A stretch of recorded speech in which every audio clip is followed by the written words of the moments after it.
Right, chemists, we're going to talk about ethanol as a solvent and how very, very useful it is.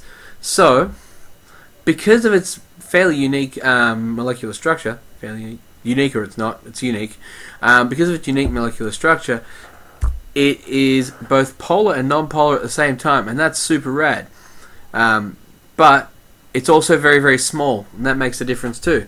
So, it's not completely polar or completely non-polar. It shares.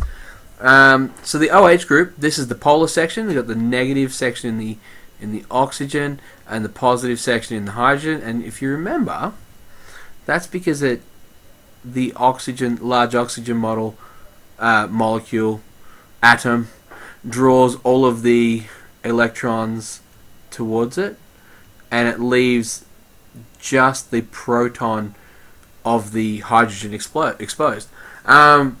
So it can form two types of bonds to help dissolve things, and those are covalent polar, says that there, or polar covalent, and hydrogen bonds with polar substances that have a hydrogen in it, or an oxygen, something like that.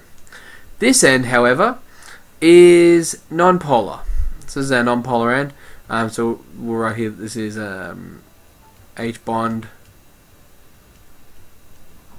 and polar covalent, and over here we get dispersion forces, and it shares dispersion forces with hydrophobic non-polar substances. Okay, so this is actually really good.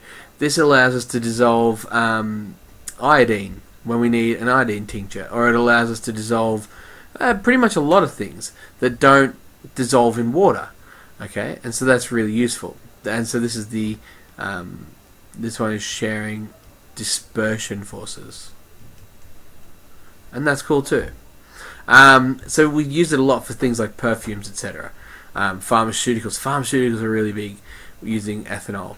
And this is how it works. Okay, so this is just a diagram of the hydrogen bonding. The oxygen comes close to the hydrogen. He's like, "Oh, hey, how you doing? I'm not attracted to you."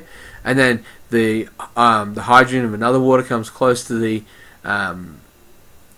oxygen here, and he's like, "Huh, well, you're so positive." And he's like, "Hey man, don't be so negative. Let's hang out." And that's how it dissolves in water, and that's really cool. All right.